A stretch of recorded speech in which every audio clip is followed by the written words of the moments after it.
tá aí. Gente, olha só, vamos falar sobre um assunto seríssimo. Vamos falar sobre o câncer de intestino. Nessa semana, a cantora Preta Gil foi diagnosticada com a doença. O assunto, claro, movimentou as redes sociais, movimentou todo o meio médico, movimentou todo mundo. Por isso, hoje, a gente fala sobre esse assunto com o Dr. Danton Correia. Ele foi o primeiro cirurgião a fazer uma cirurgia robótica gástrica aqui na nossa capital. Cirurgia, inclusive, que é um dos tratamentos para o câncer de intestino. Não é isso, doutor? Bom dia. Muito obrigado por ter aceitado o nosso convite. Obrigado. É um prazer estar aqui. É uma doença seríssima e é uma doença que a gente pode prevenir, né? Através da colonoscopia, a gente pode descobrir e até retirar o câncer o pólipo, antes dele virar uma situação mais grave, como a gente infelizmente está vendo aí com a Preta Gil, né? Exatamente, Madu. Esse alerta é importante, né? As pessoas às vezes não querem fazer o exame porque ficam com receio do desconforto. A colonoscopia ela requer que a gente faça um preparo, né? Que a pessoa tome um laxante para que o intestino fique limpo e a gente possa examinar adequadamente. Muita gente tem receio assim, de passar por esse desconforto, mas é um exame muito tranquilo, né? Ele é feito sob sedação, a pessoa está dormindo enquanto o exame é realizado e ele tem realmente esse desconforto do preparo, mas depois disso o desconforto é zero. Né? E aí no momento que está fazendo o exame, se for diagnosticado o pólipo, é possível já retirar durante o próprio procedimento, né? Isso. O câncer de intestino, na maior parte das vezes, ele surge de um pólipo que inicialmente é benigno. Né? E esse pólipo ele é bem pequeno no início da sua formação. Então, se a gente faz as colonoscopias dentro de uma periodicidade adequada, a gente consegue identificar esses pólipos numa fase onde ele ainda não cresceu e não se transformou, e a gente remove na própria colonoscopia o pólipo sim. Né? Isso seria, assim, equivalente a gente ter um terreno baldio que de vez em quando a gente precisa ir lá e tirar o mato. Né? Então, se a pessoa vai sempre seguindo essa periodicidade, né, de 5 em 5 anos, a gente vai limpando sempre, vai lá e vai removendo esses pólipos. Era a minha próxima pergunta. 5 em 5 anos, a partir de quando? E vale para homem e para mulher a mesma orientação? É a mesma orientação, é a partir dos...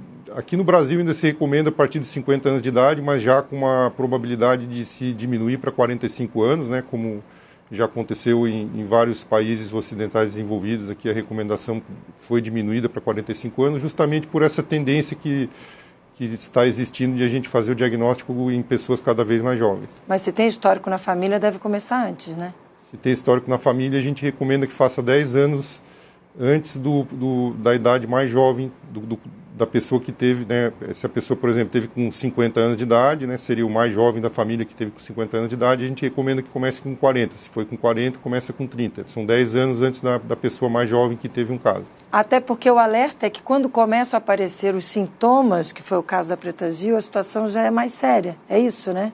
Exatamente. Né? A colonoscopia, muitos pacientes falam isso, mas eu não sinto nada, eu preciso fazer o exame.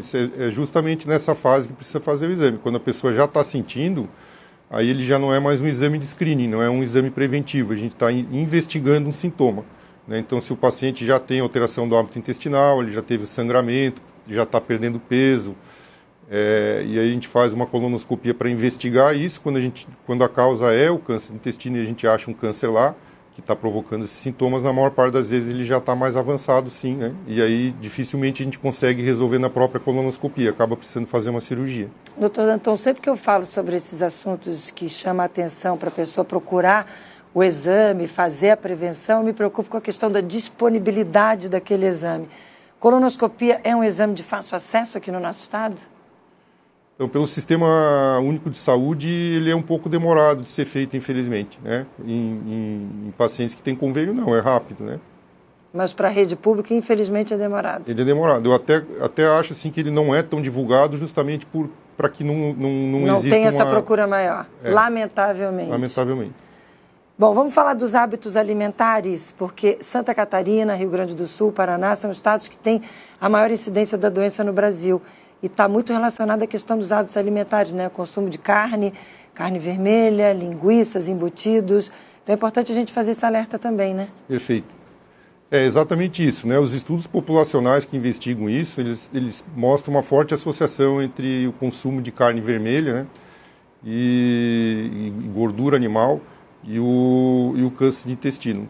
Né? Também pessoas que ingerem pouca fibra, poucos vegetais, né, e que tem um intestino mais para preso, não funcionando direito, isso também tem uma associação. É um pouco questionado assim, se a carne não processada ela teria esse mesmo efeito, né? Parece que a carne processada, que seriam os embutidos, né, teria um efeito mais deletério, né? Também a forma como o boi é criado, né? Se ele é um boi que é criado em pecuária extensiva, comendo pasto, é uma carne de uma qualidade melhor, até o gosto da carne é outro, né? Então, não seria uma carne que faria tanto mal. De qualquer forma, a recomendação hoje mais aceita é que a gente coma carne vermelha até 3 vezes por semana, né, em torno de 600 gramas por semana, né, não passando disso. Cada uma dessas refeições, em torno de 200 gramas de carne, né?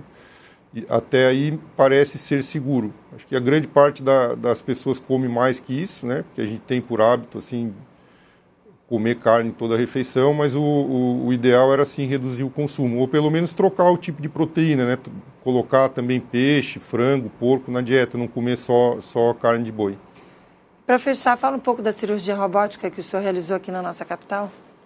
Então, a cirurgia que a gente fez algumas já, né? Mas para tratamento de câncer, a primeira que eu realizei, que foi feita, foi para um câncer de estômago, mas eu já operei também dois tumores de intestino com o robô.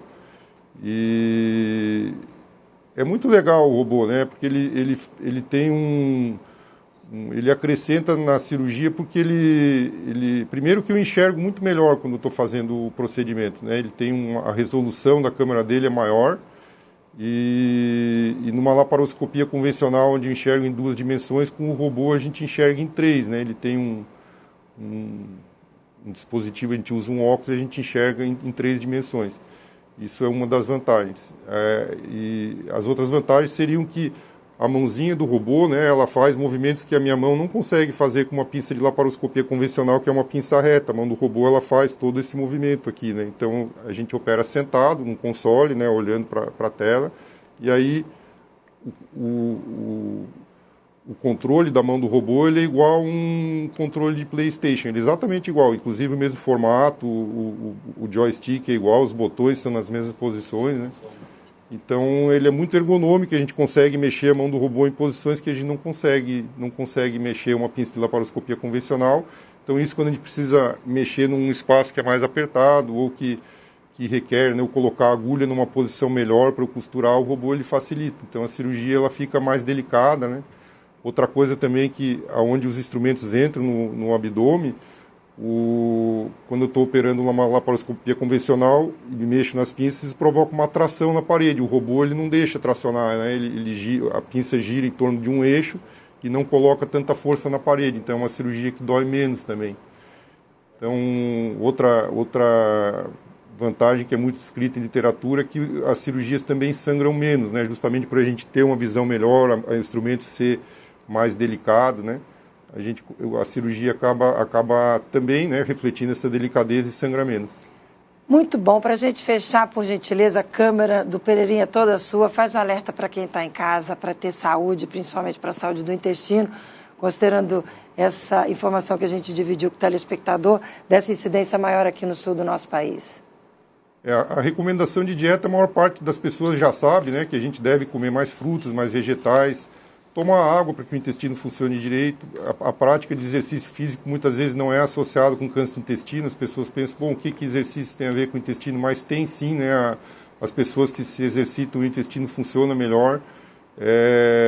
E também tendem a ter um peso mais adequado, né? A obesidade também está associada a uma incidência maior de câncer de intestino. Então, tanto a questão da dieta como da prática de exercício físico são importantes sim para a prevenção. E a partir dos 45 anos de idade, o ideal é que procure sim o seu médico, mesmo que você não esteja sentindo nada, para realizar um exame de colonoscopia. E a partir daí, a cada 5 anos, se o exame for normal. Tá aí, doutor Danton, obrigada, viu, pelas informações, obrigada pelos alertas. Um ótimo dia para o senhor, até uma próxima oportunidade. Muito obrigado. Obrigada, senhor. Então, gente, já estou